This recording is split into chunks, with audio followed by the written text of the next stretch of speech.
அதை பார்த்த உடனே திடுக்குன்னு தூக்கி போட்டுச்சு.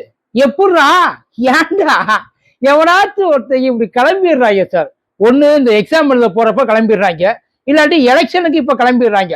அதான் எலெக்ஷன் டேட்டை பிக்ஸ் பண்ணோனையே இந்த தேதியில தான் நாங்க கல்யாணம் பண்ணுவோம் அப்படின்னு சொல்லி அடம் பிடிச்சு கல்யாணம் பண்ணி அப்படியே கல்யாண கோலத்துல வந்து ஓட்டு போறான். எனக்கு அதெல்லாம் பிரச்சனை இல்லை, இது எப்படி சாத்தியமாச்சுன்றதுதான் பிரச்சனை. ஏன்னா அந்த போட்டோல போஸ் மாப்பிள்ள ஒரு வரல காமிக்கிறாப்புல, பொண்ணு ஒரு வரல காமிக்குது. உங்க இஷ்டத்துக்கு வைக்கிறதுக்கு இது மெகந்தி கிடையாது, புரியுதா? ஓட்டு, அந்த ஓட்டு எப்பயுமே லெப்ட் கையில தான் போடுவாங்க. அதான் லெப்ட் கையில, அதுவும் ஆள்காட்டி வரல. ஒருவேளை லெப்ட் கையில ஆள்காட்டி வரல் இல்லைன்னாத்தான் மற்ற வரலுக்கு போவாங்க, அதுவும் லெப்ட் கையில போவாங்க. ஒருவேளை லெப்ட் கையே இல்லைன்னாத்தான் ரைட்டு கைக்கு போவாங்க. நல்லா தெரிஞ்சுக்க. இங்க போயிட்டு வந்து ஜனநாயக கடமை, அதாவது அவங்க என்ன போஸ்ட் போட்டிருக்காங்கன்னா, couple goal started, we did our democracy duty அப்படின்னு சொல்லி போஸ்ட போட்டு அதுக்கு பயங்கர கீழே லைக்கு முண்டங்களா. அதான் அவங்க ஓட்டு போடுறது காலையில 6 மணிக்கு ஆரம்பிச்சு 7 மணிக்கு ஆரம்பிச்சு சாயங்காலம் 6 மணி வரையும் உண்டு. அதெல்லாம் ஒன்றும் பிரச்சனை. அதெல்லாம் எனக்கு இன்னொரு லாஜிக் புரியல. அதாவது அப்பத்தான் கல்யாணம் ஆகி, நல்லா தெரிஞ்சுங்க, அவன் கல்யாணம் ஆகி புள்ள பிறந்து அந்த புள்ள ஸ்கூலுக்கு போறப்பதான் ரேஷன் கார்டே வாங்குறதுக்கு போறாங்க. அப்பதான் எல்லாத்தையும் மாத்துறதுக்கு, இன்னும் சொல்ல போனா ரிஜிஸ்டர் பண்றதுக்கே அப்பதான் போறாங்கன்னு வைங்கல. புள்ள பிறந்ததுக்கு அப்புறம் தான். ஏன்னா புள்ள பேரை ரிஜிஸ்டர் பண்ணணும்ல, புள்ள பிறந்துச்சுன்னு சொல்லணும்ல, அதுக்கு அவங்க கல்யாணம் ஆச்சுன்னு சர்டிபிகேட் அப்பதான் அவங்க போறாங்க. இவங்க கல்யாணம் ஆன உடனேயே காலையில கல்யாணத்தை முடிச்சுட்டு உடனே கிளம்பி போயிட்டு ஓட்டு போறாங்க. யாருக்கு ஓட்டு போட்ட? இல்ல ஒண்ணு நீ கள்ள ஓட்டு போட்டிருக்கலாம், அது ரெண்டு, சரி ரைட், இந்த லாஜிக் கூட எடுத்துக்கலாம். 2 பேரும் ஒரே ஏரியாவா இருந்திருக்கலாம், தப்பே கிடையாது.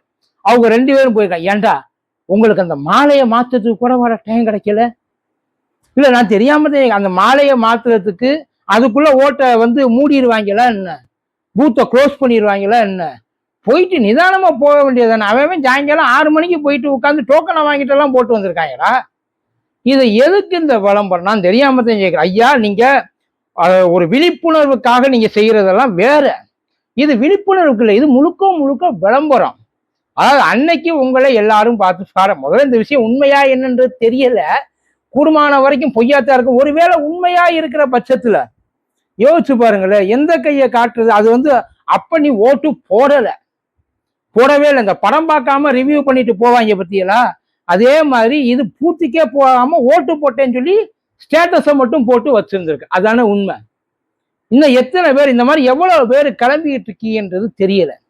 போடனா போயிட்டு ஏன் ட்ரெஸ்ஸை மாத்திட்டு சாதாரண பேண்ட் சட்டையில போக முடியாதா என்ன? ஆனா சென்ட்ரலா கல்யாணம் ஆயிடுச்சுன்னு வைங்கல, அவங்கள வெளியில அனுப்ப மாட்டாங்க, கூடுமான வரைக்கும் அனுப்ப மாட்டாங்க அவங்க. ஒருவேளை பட் அதையும் மீறி இல்ல நான் போவேன், நான் செய்வேன் அப்படின்னு சொல்லி இந்த எக்ஸாமுக்கு போறதெல்லாம் வந்து குறை சொல்ல முடியாதுப்பா. அது ஏன் எக்ஸாமுக்கு அந்த மனக்கோலத்துல போவாங்க அப்படின்னா டைம் ஆயிடும், நல்லா தெரிஞ்சு. ஆனா அதுலயும் சில இதெல்லாம் இருக்கு. அதாவது அந்த ட்ரெஸ்ஸு, தாலி, தங்கம், அந்த மேக்கப்பு, அந்த செட்டோட வந்தா பரவாயில்ல, மாலையோட வந்து இறங்குவாங்க. நெசமா சார், அதெல்லாம் பாக்குறப்ப நமக்கே பக்குன்னு இருக்கு. ஏன்டா மாலையை கழட்ட விட மாட்டீங்களா? இல்ல முதல்ல அந்த மாலையோட எப்படி உள்ளுக்குள்ள அனுமதிக்கிறாங்கன்றது தெரியல. அவங்க சொல்லியிருப்பாங்க, சார் ஒரே ஒரு இந்த விளம்பரம் பப்ளிசிட்டி, இதுக்கு மட்டும் கொஞ்ச நேரத்துக்கு மாலையோட உள்ள போய் அவையாவே கட்டின தாலியவே கழட்டி வச்சுட்டு வர சொல்றாங்க எக்ஸாமுக்குள்ள. இவங்க எப்படி ஃபுல் செட்டப் போட உள்ளுக்குள்ள போய் நிக்கிறாங்கன்னு தான் தெரியல. அதை கூட ஏத்துக்கலாம் சார், ஏன்னா கலையணும், இறங்கணும், அதுக்கப்புறம் போகணும், மூடிடுவாங்க, உள்ள அலோவ் பண்ண மாட்டாங்க. அதுக்கப்புறம் மறுபடியும் எப்ப எக்ஸாம் வந்து அனௌன்ஸ் பண்ணுவாங்கன்னு தெரியாது. அதுக்கு ஏகப்பட்ட சிக்கல்கள் இருக்கு. இங்கதான் 6 மணி வரைக்கும் ஓபன் பண்ணி வச்சிருக்காங்களா சார்? பொறுமையா வீட்டை முடிச்சுட்டு சடங்கெல்லாம் முடிச்சுட்டு மறு வீட்டையெல்லாம் கூட முடிச்சு விட்டு சாயங்காலமா சாவகாசமா வந்து ஓட்டு போடலாமே. உன் ஓட்டை வேற எவனும் போடவும் முடியாது இல்ல.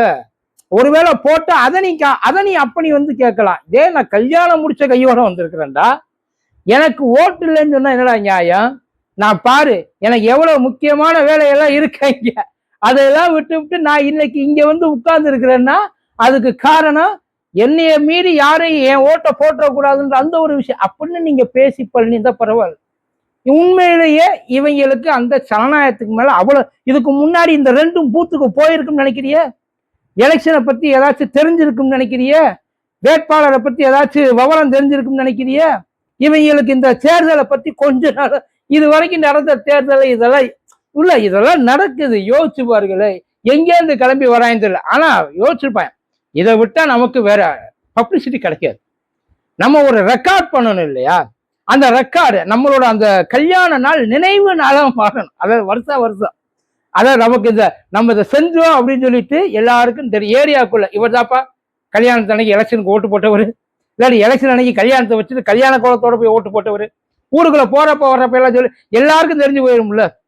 ஆனா இருக்கிறவங்க அந்த ஏரியாக்காரங்க அத்தனை பேருக்கும் இவரை அந்த ஒரு விளம்பரம் தான். அப்படி விளம்பரம் பண்ணி நீங்க ஒன்றும் புடுங்க வேண்டாம். நெசமா சொல்றேன். இன்னொரு முறை எவனாச்சும் இப்படி பண்ணீங்கன்னா என்ன பண்றது? ஒன்றும் பண்ண முடியாது. தலையில அடிச்சுட்டு போக வேண்டியதுதான். இதையெல்லாம் பார்க்கணுன்ற நமக்கு கருமம். இந்த படத்துல வரும்ல, ஏரோப்ளேன்ல இருந்து கீழே வந்து நல்ல வேலை பாறையில விழுந்தேன்ட்டு, அந்த மாதிரியான சீன் தான் இதெல்லாம். வேற எதுவுமே கிடையாது. இவங்களுக்கு வேற எந்த பொழப்பும் கிடையாது. ஒரு நாளைக்கு போயிட்டு ஓட்டு போட்டு வந்துட்டு அதுக்கப்புறம் வாழ்க்கையில நாம வந்து நாட்டுக்காக அவங்க வந்து ஒரு தியாகியா, சுதந்திர போராட்ட தியாகி ரேஞ்சுக்கு ஃபீல் பண்ணுவாங்க. அவங்க பிள்ளைகள்கிட்ட சொல்லுவாங்க, நாங்க எப்படி ஓட்டு போட்டோம் தெரியுமா? அன்னைக்கு எங்க வீட்டுல யாருமே எங்களை விட மாட்டேன்ட்டாங்க, எங்க காலில் விழுந்து கெஞ்சினாங்க, பட் இருந்தாலும் நாங்க போய் போட்டோம். அந்த மாதிரி நீனும் நாட்டுப்பற்றோட இருக்க சொல். இந்த சேட்டை மாதிரிலாம் இன்னொரு தடவை வச்சுக்கிட்டே ஐயா சதச்சு விட்டுருவோம் பார்த்துங்க. ஏதோ கல்யாணம் ஆச்சுன்னு சொல்லி வாயை வச்சுட்டு சும்மா உட்காந்துருக்கான்.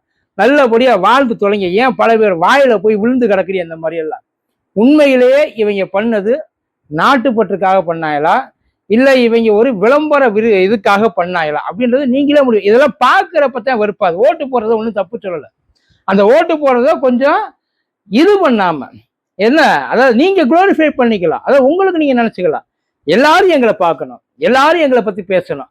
நீங்க ஓட்டு போட்டதுக்கு நீங்க ஓட்டு போட்டது தேர்தல் ஆணையம் கூப்பிட்டு வச்சு பாராட்டணும், ஜனாதிபதி கையால அவார்டு வாங்கணும்.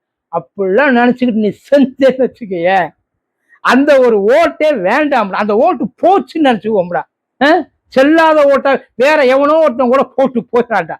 தயவு செய்து நீங்க இந்த பாடுபடுத்தாதீங்க. இன்னொரு தடவை போறவங்க இந்த எக்ஸாமை தவிர வேற எங்கேயாச்சும் இந்த மாதிரி வேலையை பார்க்கறவங்க மரியாதையா அதெல்லாம் களைச்சுட்டு ஒரு மனுஷனா போயிட்டு பண்ணுங்க. இதை நீங்க பண்றதுல மனுஷனா இல்லை, ஒரு தெய்வ பிறவியா நீங்க உங்களை நினைச்சுக்கிறீங்க. அதெல்லாம் செட் ஆகாது. பல பேர் அதான் வாழ்த்து வாங்க வேண்டிய இடத்துல சாபத்தை வாங்கிட்டு அதுக்கப்புறம் இம்சப்படாதீங்க, சரியா?